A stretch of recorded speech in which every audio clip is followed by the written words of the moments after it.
Semoga Allah memberikan barokahnya bagi seluruh jemaah kajian ilmu pada siang hari ini. Amin amin ya rabbal alamin. Pergi ke Jogja, beli bolu pandan. Pulangnya mampir stasiun Solo Balapan. Hari ini hari pertama Ramadan, tingkatkan iman melalui kajian. Baik, Bapak Gubernur dan seluruh jamaah yang dirahmati Allah Subhanahu wa Ta'ala. Sebelum kita mendengarkan ceramah Ramadan dari Profesor Dr. Abdul Mukti dengan tema Puasa Ramadan Mengasuh Jiwa Kepemimpinan dalam kurung leadership. Mohon berkenan kepada Bapak Gubernur untuk menyampaikan arahan dan motivasi kepada kita semua. Kepada yang terhormat Bapak Gubernur Peri Warjio, kami persilahkan. Bismillahirrahmanirrahim. Assalamualaikum warahmatullahi wabarakatuh.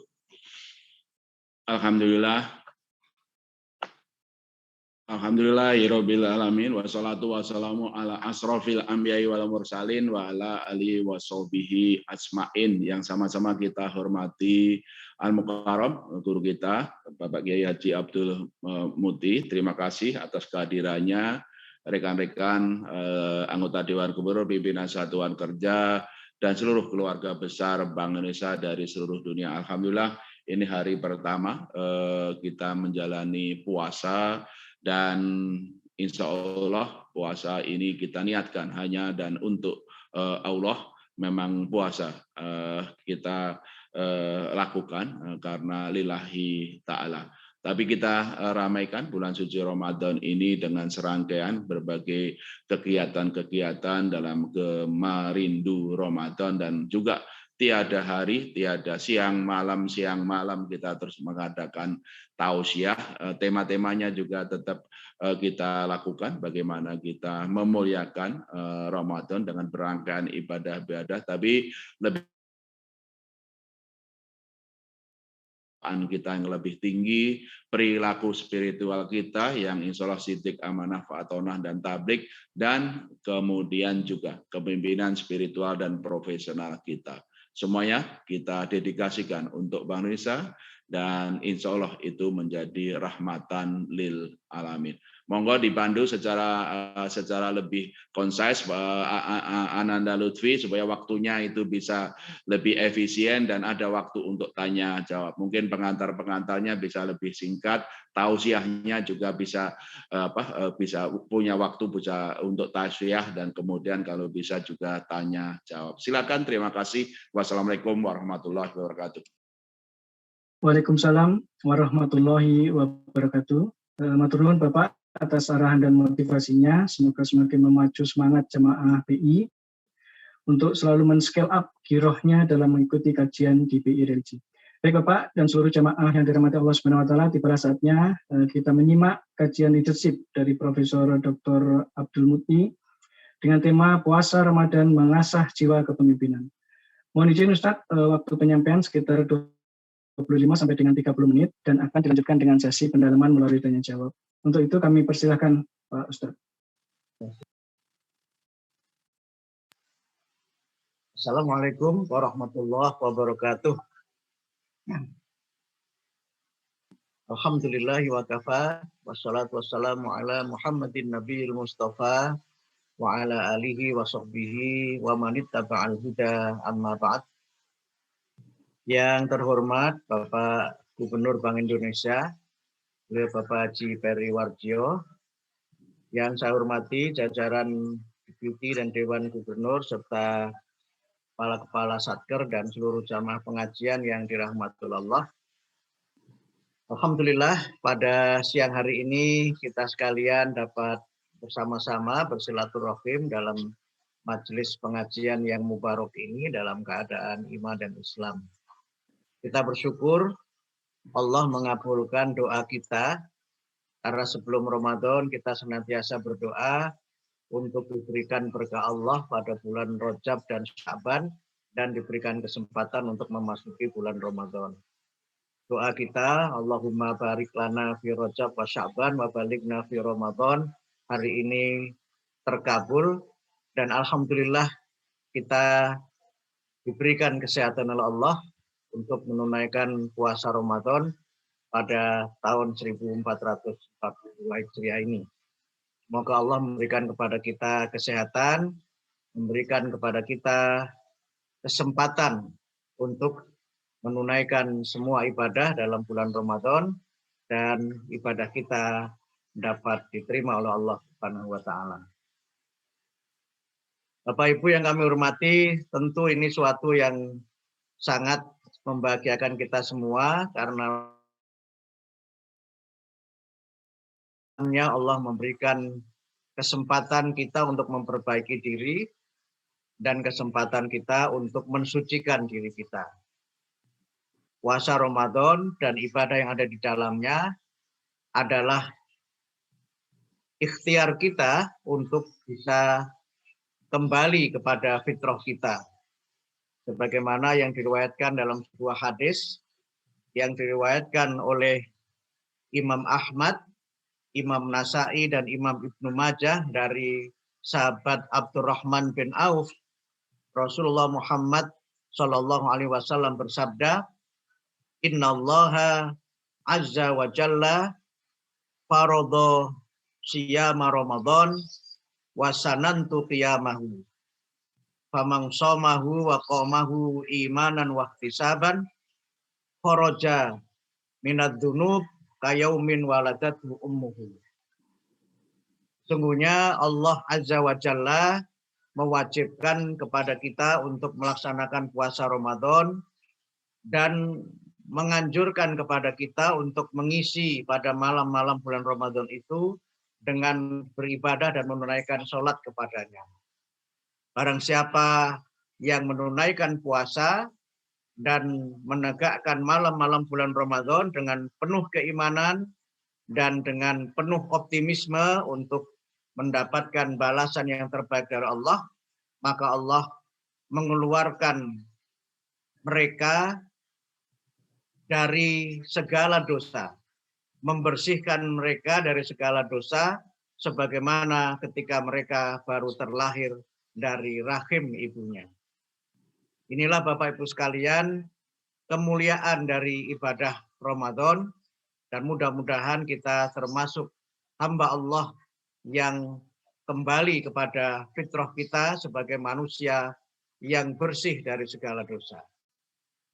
Di dalam hadis yang lainnya, Rasulullah Muhammad Shallallahu Alaihi Wasallam juga bersabda, as-shalawatul khamsu wal jumu'atu ilal jumu'ati wa Ramadan ila Ramadan mukaffaratum ma bainahunna idajtanabal kabair.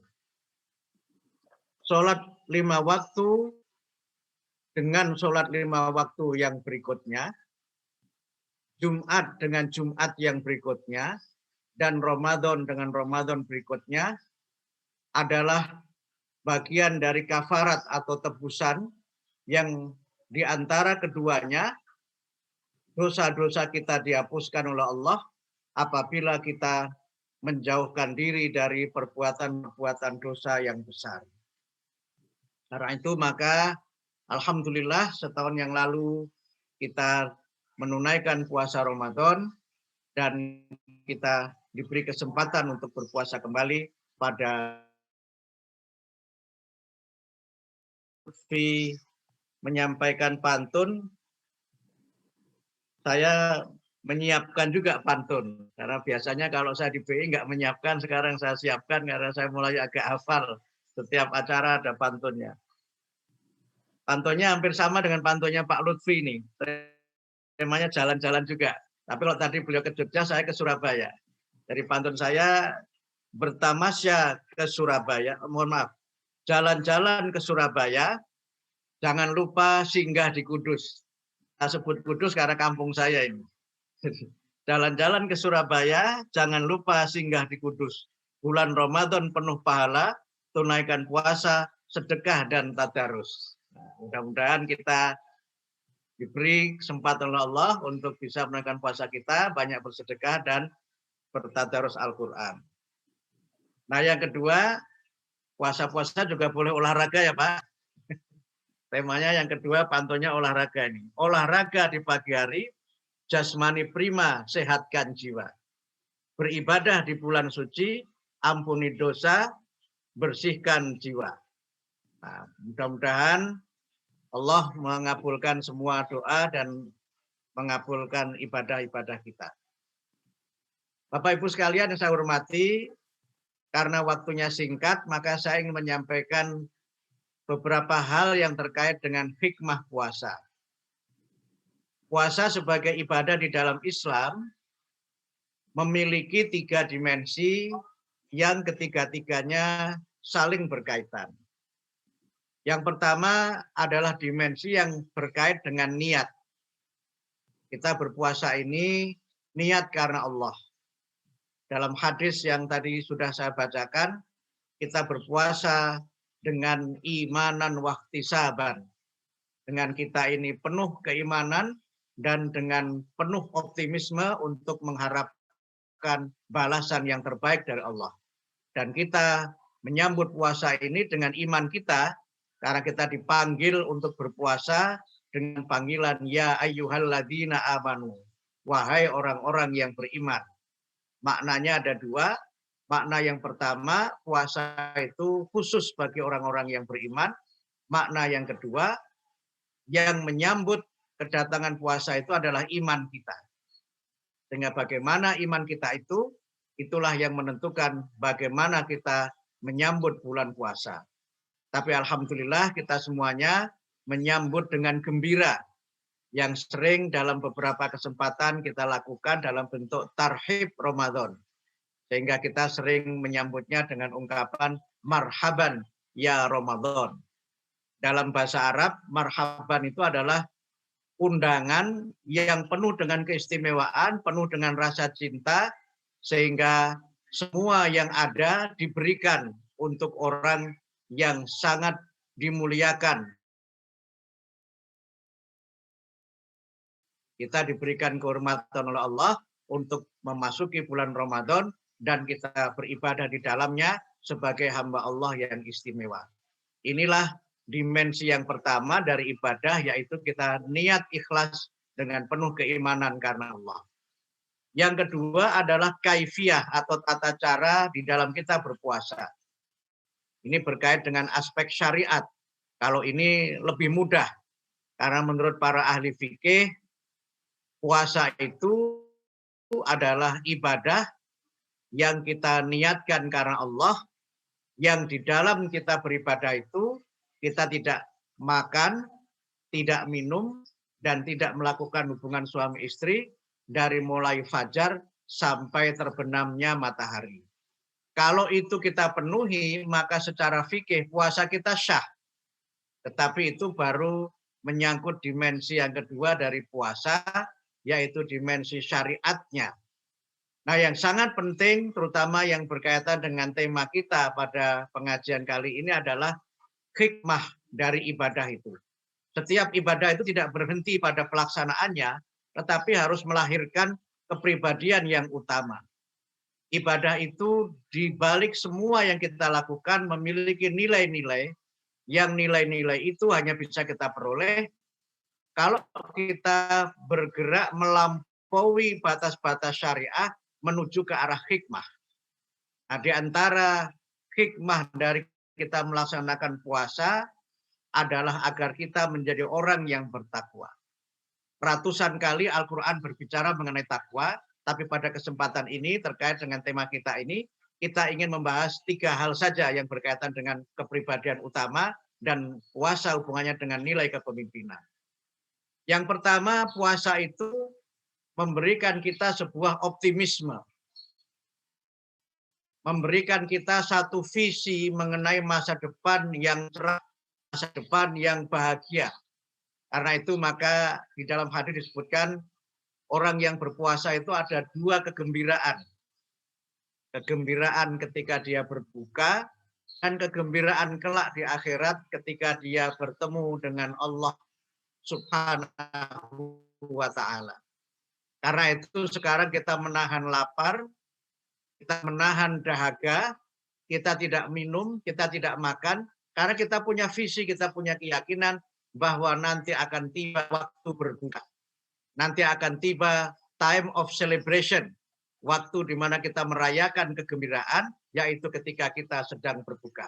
Inilah saya kira nilai yang ada dalam ibadah puasa, sehingga puasa ini mengajari kita untuk memiliki visi yang jauh ke masa depan dan memiliki optimisme bahwa masa depan itu harus lebih baik daripada masa lalu dan harus lebih baik daripada masa kini. Nilai yang sangat berkait dengan kejujuran.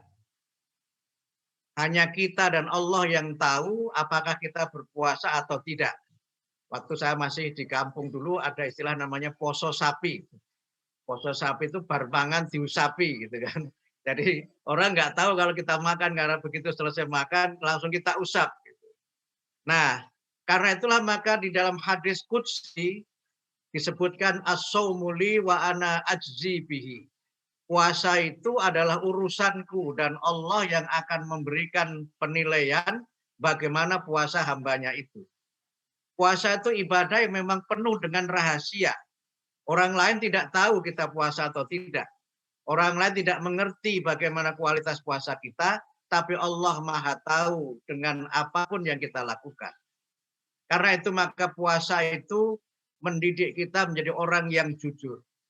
Jujur ketika sedang ada orang lain, atau jujur ketika sedang tidak ada siapa-siapa. Kejujuran itu melekat dalam dirinya, melekat dalam kepribadiannya. Dan karena itu maka seorang yang jujur adalah seorang yang memiliki kepribadian utama dan orang yang oleh hadis Nabi dijanjikan akan banyak meraih kebahagiaan. Sehingga dalam sebuah hadis Rasulullah memerintahkan kita untuk senantiasa jujur. Alaikum bisidqi fa inna sidqa yahdi ilal birri fa innal birra yahdi ilal jannah. Hendaknya kamu sekalian senantiasa menjadi orang yang jujur. Alaikum bisidqi fa inna sidqa yahdi ilal birri. Karena jujur itu akan mengantarkan kamu untuk menjadi orang yang senantiasa berbuat kebaikan, dan kebaikan itulah yang akan membawamu menuju surga. Sebaliknya Rasulullah mengingatkan kita, iyyakum wal kadziba. Jauhilah olehmu bohong, jauhilah olehmu dusta. Fa innal kadziba yahdi ilal fujur. Karena sesungguhnya kebohongan itu mengantarkan kepada perbuatan-perbuatan yang jahat. Fa innal fujura yahdi ilan nar. Dan perbuatan dosa, perbuatan jahat itu akan menyeret manusia, menjerumuskan manusia ke dalam neraka. Inilah nilai yang sangat penting dari ibadah puasa itu. Kemudian yang ketiga adalah kesabaran. Puasa itu mengajari kita untuk sabar, mengajari kita untuk menjadi orang yang bisa menahan diri. Sebagaimana pengertian lafadz dari puasa itu, asyamu, menurut penjelasan dalam beberapa tafsir disebutkan al-imsaku wal kafu anisyai. Puasa itu adalah kita ini menahan diri dan mencukupkan diri dari sesuatu. Kita tidak makan bukan karena tidak ada makanan. Kita tidak minum bukan karena tidak ada minuman. Tetapi kita tidak makan dan tidak minum itu karena kita dilarang oleh Allah dan kita merasa cukup dengan apa. Kesabaran inilah yang kemudian di dalam hadis Nabi disebutkan sebagai inti dari puasa. Sehingga dalam hadis disebutkan asyamu nisfu sabrin. Puasa itu adalah separuh dari kesabaran. Ini menjadi sebuah kecenderungan yang berkait dengan yang pertama tadi, optimisme itu. Karena banyak orang yang di dalam mereka meraih cita-cita, ingin mencapai sesuatu, seringkali serba instan, ingin serba cepat. Bahkan untuk itu kadang-kadang mereka menerabas, mereka kadang-kadang meninggalkan hal-hal yang patut dan kemudian mereka menempuh cara-cara yang tidak dibenarkan hanya karena tidak sabar. Banyak orang yang kemudian mengalami masalah dalam kehidupannya karena tidak mampu menahan diri. Dan oleh karena itu maka bersabar adalah bagian dari kita berusaha untuk menjadi orang yang bisa tidak hanya mengontrol perbuatan kita, tapi juga mengontrol perkataan kita dan mengontrol semua hal yang berkaitan dengan sikap dan perilaku kita. Karena itu maka selama kita berpuasa, kita dilarang untuk menyampaikan kata-kata yang tidak berguna, apalagi kata-kata yang menyakiti orang yang lainnya. Bapak-bapak dan Ibu sekalian, kalau ini kita kaitkan dengan kepemimpinan, tadi Pak Gubernur menyampaikan di antara sifat-sifat pemimpin adalah sifat sebagaimana yang dimiliki oleh Rasulullah, yaitu sidik, amanah, tablik, dan fatona. Sidik, seorang pemimpin itu haruslah seorang yang jujur. Seorang yang antara kata dengan perbuatannya itu sama, senada, dan seirama. Seorang yang punya kepribadian yang utuh, karena antara yang dia katakan dengan apa yang dia lakukan adalah sesuatu yang sejalan. Seorang yang jujur itu adalah seorang yang senantiasa melaksanakan semua amanah, dan karena itu maka amanah dan jujur seringkali merupakan dua hal yang tidak dapat dipisahkan. Amanah itu artinya senantiasa bertanggung jawab. Amanah itu senantiasa melaksanakan tugas dengan sebaik-baiknya, baik diawasi atau tidak diawasi, baik dalam keadaan sendiri maupun dalam keadaan bersama-sama. Kemudian pemimpin yang fatonah adalah pemimpin yang punya kecerdasan, punya visi, punya optimisme yang melampaui, dan kemudian tablik adalah seorang pemimpin yang dia mampu berkomunikasi dengan sebaik-baiknya. Dia senantiasa berkata yang memberikan semangat kepada siapa yang bekerja dengannya, siapa yang bersama-sama dengan dirinya, dan karena itulah maka puasa itu tidak sekedar kita meninggalkan makan, meninggalkan minum, dan meninggalkan perbuatan-perbuatan yang dapat merusak kesempurnaan puasa kita. Inilah hikmah-hikmah yang ada di dalam ibadah puasa. Tentu masih banyak hikmah yang lain, tapi kalau 3 hal yang singkat saya sampaikan tadi dapat kita tanamkan dalam diri kita, dapat menjadi bagian dari kepribadian kita, insya Allah dimanapun kita berada, kita ini akan menjadi pemimpin yang berhasil. Setiap kita adalah pemimpin, dan setiap kita akan dimintai pertanggungjawaban dengan kepemimpinan itu. Kullukum ra'in wa kullukum mas'ulun an ra'iyati. Inilah saya kira sekedar pengantar yang dapat saya sampaikan dalam pengajian kali ini. Mudah-mudahan Bapak Ibu dapat menyempurnakan, atau mungkin jika ada hal-hal yang ingin ditanyakan, semoga saya dapat memberikan jawaban dengan keterbatasan ilmu dan dengan keterbatasan pengalaman yang saya miliki. Terima kasih. Subhanallah wa fathun qarib wa basyiril mu'minin. Wassalamualaikum warahmatullahi wabarakatuh. Waalaikumsalam warahmatullahi wabarakatuh. Alhamdulillah, jazakumullah atas ilmu yang telah disaringkan Pak Ustadz. Banyak sekali hikmah dan pencerahan yang bisa kita petik di siang hari ini. Seperti puasa itu tidak hanya berhenti di syariat, tapi harus diteruskan ke hikmah. Dan beberapa hikmah tadi diantaranya seperti jujur, kesabaran dalam rangka menuju sifat-sifat kenabian, sidik, fatonah, tablik, dan amanah. Baik, Bapak Gubernur dan Pak Ustadz, alhamdulillah saat ini telah tergabung sekitar 1.281 jamaah dan masih akan terus bertambah, insya Allah. Dan di antara jamaah ada beberapa yang akan melakukan pendalaman materi kajian zuhur pada siang hari ini. Untuk itu kami mengundang dengan hormat 2 penanya live, Bapak Teddy Arif Budiman dari DAI dan Bapak LM Bahtiar dari DPRF untuk menyampaikan pertanyaan. Mohon dapat menyampaikan 1 pertanyaan secara singkat dan padat. Kami persilakan. Terima kasih. Ya. Terima kasih Pak. Yang terhormat Bapak Gubernur Bank Indonesia, Bapak Ibu anggota Dewan Gubernur, dan jamaah kajian zuhur yang dirahmati Allah. Yang kami muliakan Ustadz Profesor Dr. Kiai Haji Abdul Mukti. Assalamualaikum warahmatullahi wabarakatuh. Waalaikumsalam warahmatullahi wabarakatuh. Izin mengaturkan pertanyaan, Bapak. Sebagaimana kita ketahui, di era digital dan perubahan yang begitu cepat, diperlukan adaptasi untuk dapat terus bertahan. Baik secara individu maupun organisasi, maka kebutuhan digital leadership maupun transformation leadership menjadi suatu keniscayaan. Selanjutnya, Bapak mohon bimbingan bagaimana spiritual leadership yang diajarkan dalam bulan Ramadan dapat tetap igoh atau mewarnai dalam tataran pelaksanaan digital leadership maupun transformation leadership. Sehingga ikhtiar yang kita lakukan tetap dalam kerangka mardatillah atau mencari keridhaan Allah.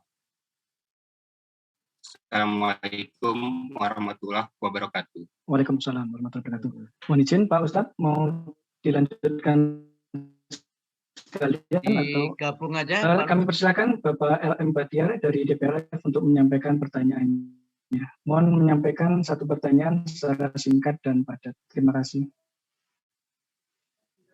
Baik, terima kasih Ustadz Lutfi.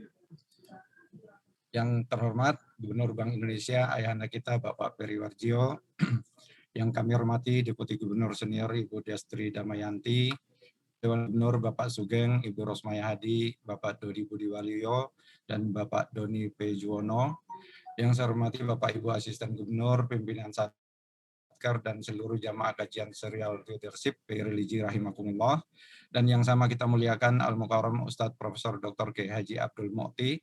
Assalamualaikum warahmatullahi wabarakatuh. Perkenankan saya LM Batiar. Sejatinya jiwa kepemimpinan itu merupakan fitrah yang telah dianugerahkan Allah pada diri manusia sebagai pengemban amanah khalifah di muka bumi. Namun terkadang Prof kecenderungan untuk menuruti hawa nafsu lebih mendominasi dalam kehidupan.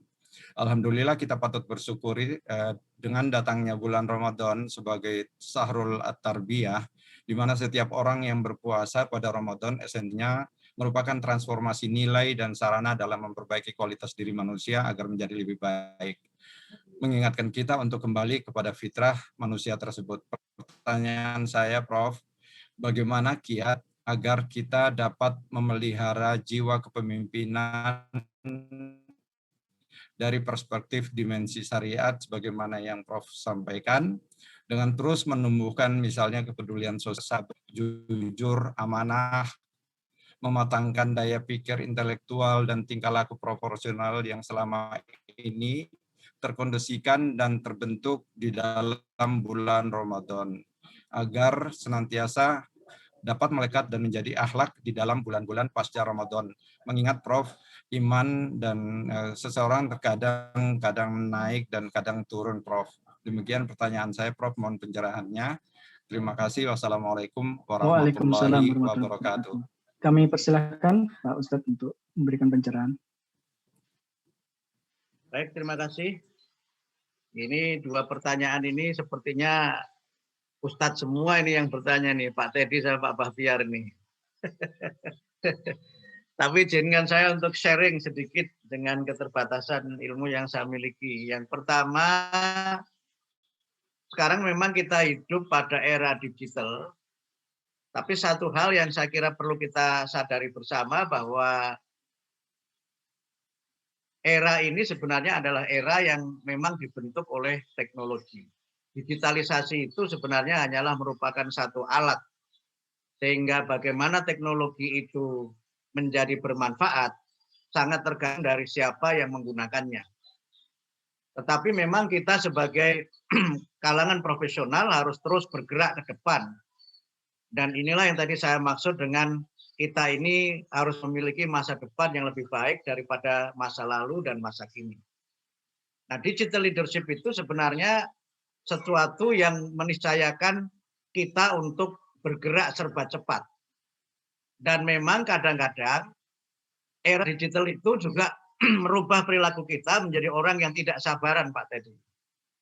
Kita kadang-kadang menjadi orang yang mohon maaf ketika baru memproses sesuatu sedikit saja lambat, itu sudah keluar berbagai nama binatang di kebun binatang.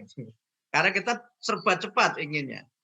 Nah, karena itu maka penguasaan teknologi itu memang sangat penting, tetapi man behind the technology is far more important menurut saya. Maka berbagai pelayanan publik sekarang memang serba terdigitalisasi, tetapi juga kita melihat, mohon maaf sekali lagi, berbagai kejahatan juga terdigitalisasi. Jadi kalau ada teknologi digital yang maju, keadaban digital, sekarang juga ada kejahatan digital.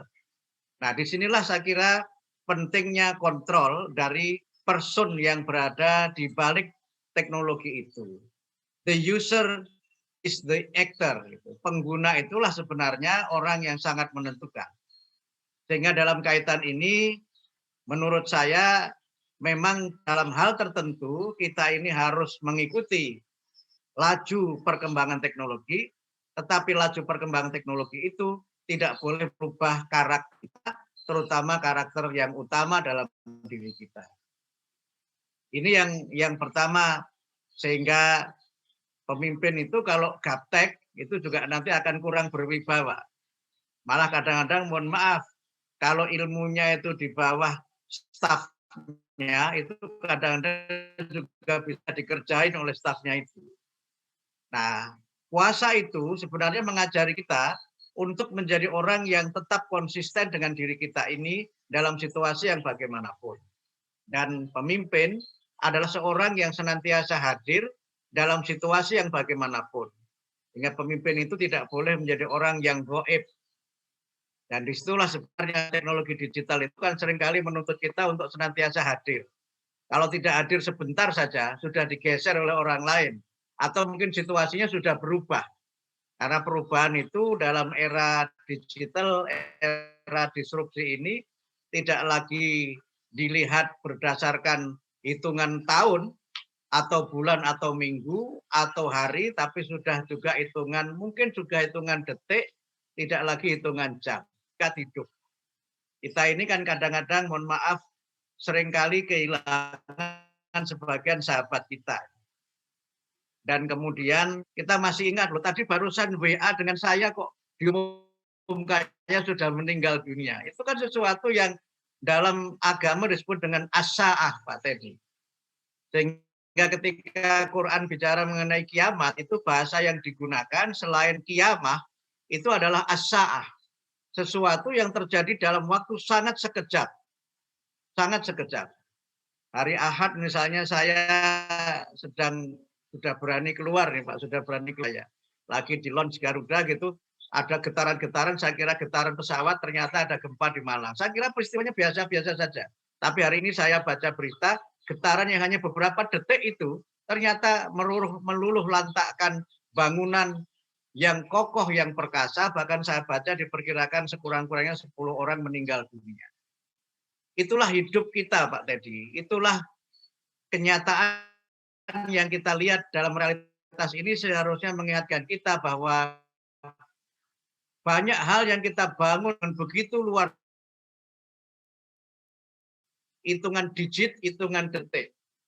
Dan itulah makna dari kenapa Quran mengingatkan kita dengan ungkapan as-sa'ah itu.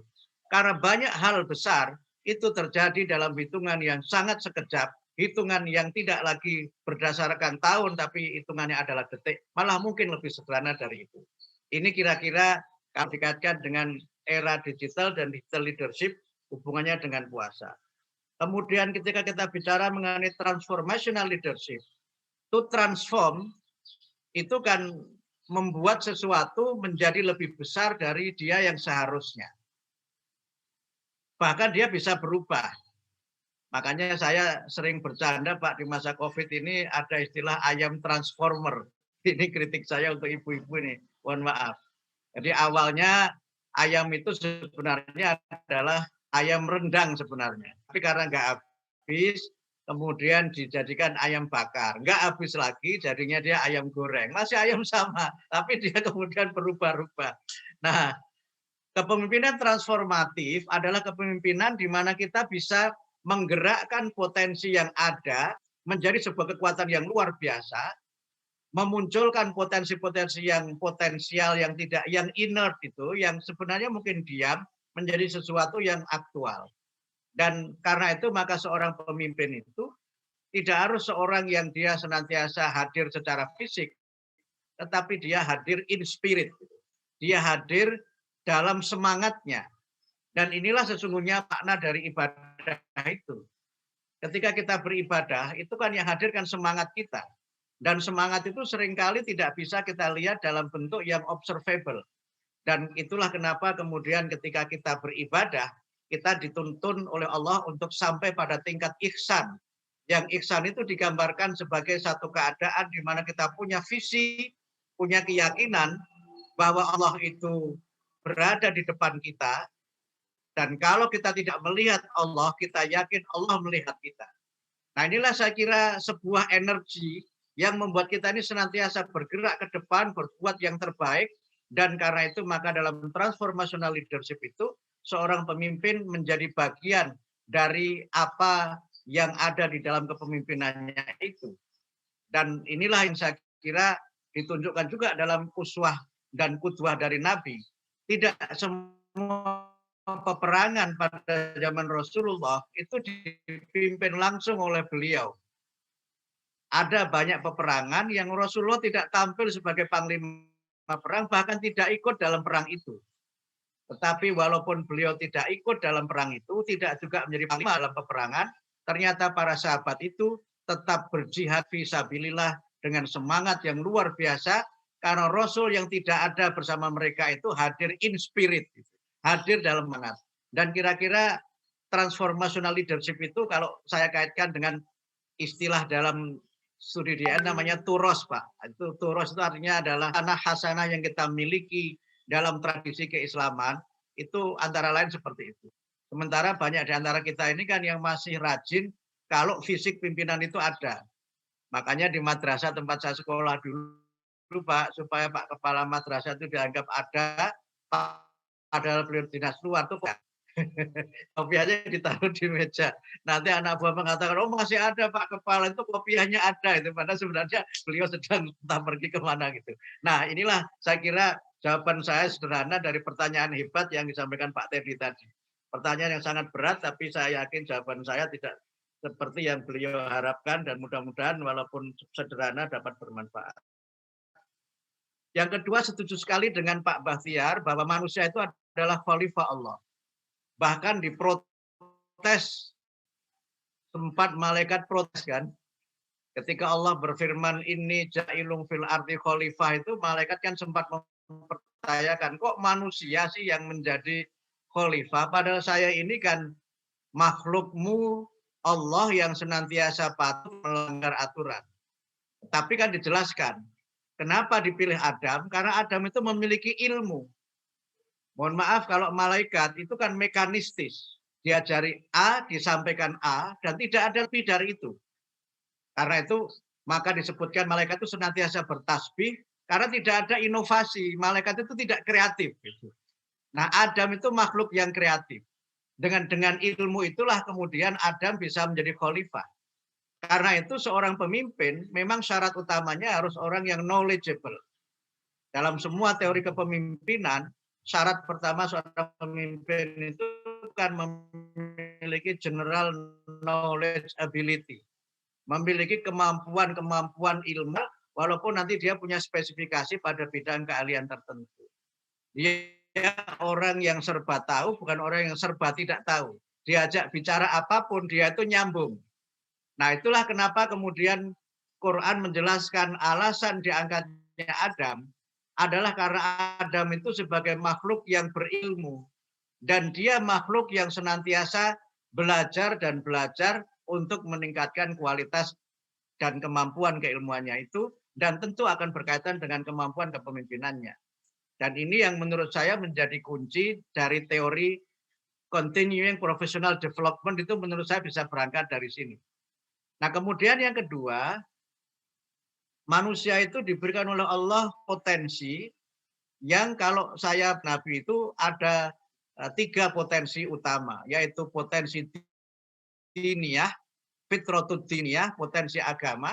Yang kedua adalah potensi insaniyah, fitrah insaniyah, yang di situ ada akal dan kolbu serta nafsu. Kemudian yang ketiga itu potensi jasmaniyah.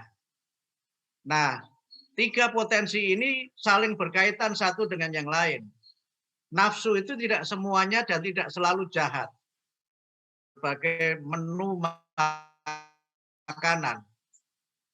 Kalau manusia itu seperti, mohon maaf, makhluk lain yang herbivora, karnivora itu, yang namanya kucing itu ya tidak akan mungkin makan sayur kan, karena dia karnivora.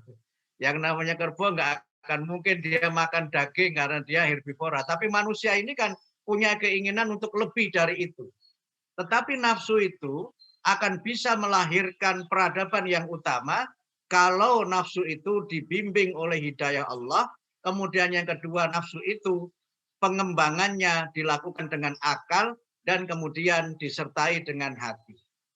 Nah, peradaban utama itu lahir, itu kan dari imajinasi manusia, cita rasa manusia. Kita ini tidak akan punya batik dengan motif yang macam-macam, ada keinginan lebih dari apa yang seharusnya. Dan inilah yang menurut saya memang menjadi bagian penting dari kita ini menjaga jiwa manusia, sehingga ketika Quran bicara mengenai manusia sempurnaannya itu, wa nafsi wa ma sawwaha, Quran justru menjelaskan fa'alhamaha fujuraha wa taqwaha.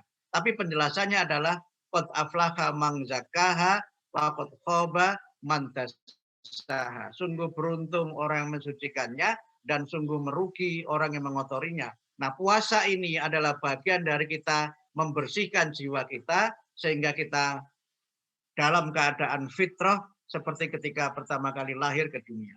Nah, bagaimana kita senantiasa bisa merawat itu? Ya tentu kita harus senantiasa bertakorup kepada Allah. Bertakorup kepada Allah itu tidak hanya kita sholat saja, tapi kita senantiasa yakin bahwa Allah itu bersama dengan kita, bahkan Allah itu lebih dekat erat leher kita. Sehingga karena itu maka kita bisa senantiasa menjaga fitrah dan menjaga iman takwa kita, kalau kita juga senantiasa membaca Al-Quran, karena Al-Quran itu adalah mau'idhah. Al-Quran itu nasihat. Al-Quran itu hudan, yang insya Allah kita akan senantiasa terjaga. Kemudian yang berikutnya, mohon maaf, memang kita harus bersama dengan orang-orang yang baik. Kita ini akan menjadi baik kalau lebih banyak bersama orang yang baik. Tetapi tidak berarti kemudian kita tidak mau bergaul dengan orang yang lain yang kita anggap tidak baik. Selama kita punya kekuatan, selama kita punya kemampuan, justru kebaikan kita itu mudah-mudahan bisa menjadi bagian dari bagaimana kita merubah seseorang yang tidak baik itu menjadi baik. Tapi tentu saja untuk mengajak menjadi baik tidak harus selalu dengan memberikan khutbah-khutbah, tetapi bisa justru lebih efektif kalau kita ini memberi danan, bahkan mungkin kalau mampu kita bisa di level lebih tinggi, yaitu qudwah. Kalau kita bisa melakukan itu, insya Allah kita ini akan senantiasa terjaga, kita ini akan senantiasa terpelihara dari kemungkinan berbuat dosa. Dan saya kembalikan pada Pak Lutfi. Baik, alhamdulillah, terima kasih Pak Ustadz. Mohon izin untuk beralih ke fitur chat. Ini terdapat pertanyaan yang telah dirangkum oleh tim PI Religi. Satu pertanyaan merupakan rangkuman, ada dari Pak Abdul Majid, ada Pak Dani Herahmadi dari DPSI, dan ada Pak Puji Widodo dari Dekom. Di keluarga, organisasi, dan masyarakat. Yang ditanyakan adalah indikator apakah yang dapat kita gunakan untuk menunjukkan bahwa kita sudah dalam rel pertanggungjawaban kepemimpinan kita. Mohon pencerahan Pak Ustadz. Baik, terima kasih Pak. Kalau kita lihat di dalam khasanah keislaman, ada dua istilah yang dikaitkan dengan pemimpin itu. Yang pertama itu imam, yang kedua amir. Yang dua-duanya hubungannya sebagai pemimpin, tetapi konteksnya memang agak sedikit berbeda. Kalau amir itu lebih kepada hal-hal yang bersifat governance. Tetapi walaupun governance itu tetap memiliki nilai yang bersifat transendental, tidak semata-mata profesional. Wa atiur rasul wa ulil amri minkum. Ulil amr itu nanti melahirkan banyak amir itu. Nah, amir-amir itu tidak sekedar ulil dalam bidang agama, ulil amr itu adalah para ulama. Dalam bidang keilmuan, ulil amr itu adalah para zu'ama, para cendekiawan. Dalam bidang organisasi, ulil amr itu bisa Pak Gubernur, bisa Pak Deputi. Kalau naik angkot, ulil amrnya sopir angkot. Dan seterusnya itu. Karena itu maka semua orang itu seperti hadis yang saya bacakan tadi adalah pemimpin. Tapi ini lebih banyak hubungannya dengan governance, bagaimana kita mengelola sesuatu. Tetapi ada pemimpin lagi yang disebut dengan ada makmum. Nah, di sini memang levelnya sedikit berbeda. Kalau imam itu memang lebih banyak berkaitan dengan hal yang sifatnya spiritual dan lebih banyak pada hal-hal yang dia lebih banyak berkaitan dengan aspek. Meskipun demikian, seorang imam itu memang kan dia punya posisi yang sangat mutlak. Saya kadang-kadang kalau sedang jadi imam yang tidak sholat zuhur, Pak Gubernur, atau asar, di mana sholat jahar itu, kalau sedang imami, kemudian kita sudah waladhdallin, amin, kemudian yang imam,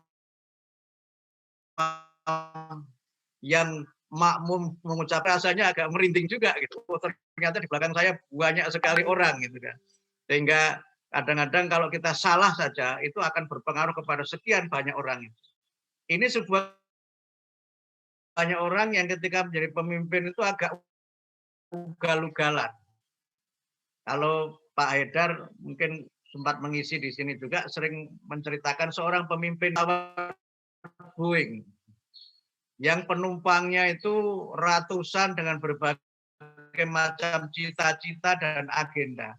Sehingga dia tidak bisa bermanuver semaunya ketika jadi pilot Boeing itu. Tapi kalau jadi pilot pesawat tempur, mau bermanuver kapan saja terserah. Orang imam sebagai pemimpin itu dia memang harus punya tanggung jawab besar yang dia harus berhati-hati dalam setiap yang dia lakukan.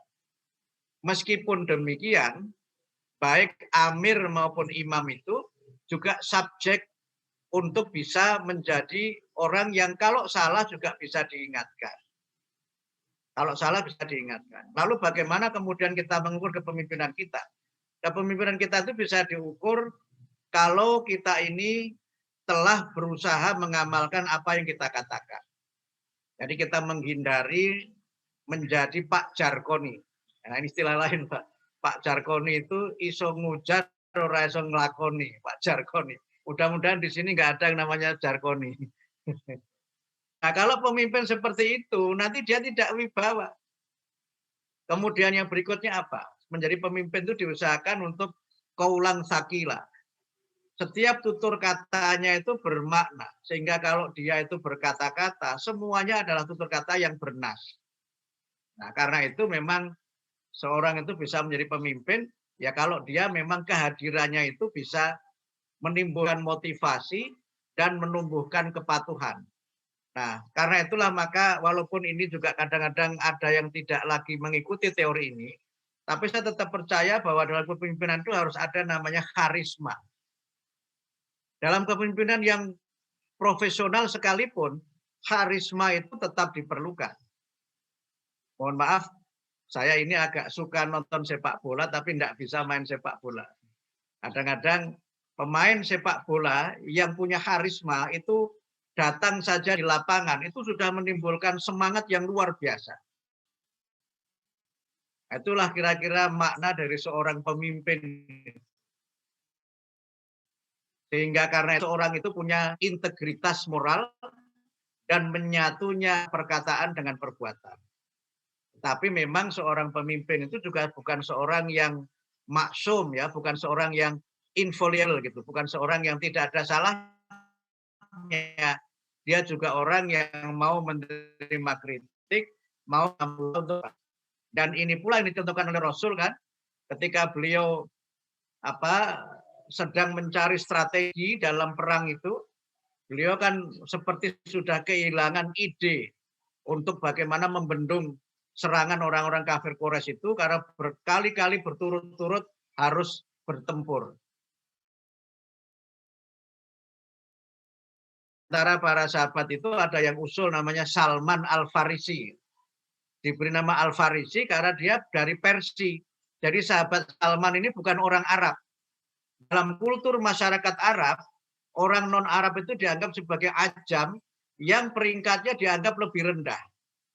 Tapi di mata Rasulullah, sahabat-sahabat beliau itu dari manapun datangnya, semuanya diberikan penghormatan yang sama, termasuk Salman ini. Salman yang orang Persia, bukan orang Arab. Dan ide Salman itulah yang kemudian diikuti oleh Rasulullah ketika Salman usul supaya kita bisa memenangkan peperangan, sekeliling kota Madinah ini kita gali parit yang dalam bahasa Arab namanya Khandaq itu, sehingga dikenal perang itu dengan perang Khandaq. Karena Rasulullah dalam perang Badar menang luar biasa, perang Uhud beliau kalah, kemudian perang yang ketiga itu perang Khandaq itu. Karena digali parit, tidak bisa masuk orang kafir Quraisy itu, habis perbekalannya, bahkan mereka diterpa badai, sehingga mereka kemudian kembali dan umat Islam memenangkan peperangan. Nah, pemimpin itu adalah seorang yang bisa menerima berbagai macam gagasan, dari manapun gagasan itu datang, dan karena itu maka bagaimana kita menjadi pemimpin, tentu kita harus menempatkan diri kita sebagai bagian tak terpisahkan dari masyarakat yang kita pimpin. Inilah maknanya kenapa Allah itu mengutus Rasul itu dengan bahasa umatnya. Bilisani qaumihi, dengan bahasa umatnya. Supaya apa? Supaya pemimpin itu menjadi bagian tak terpisahkan dari masyarakat yang dipimpinnya, dan dia mengerti suasana kebatinan masyarakat di mana seorang pemimpin itu berada. Nah, inilah yang menurut saya memang penting untuk menjadi bagian dari bagaimana kita menjadi seorang pemimpin itu. Kira-kira begitu Pak, mohon maaf kalau agak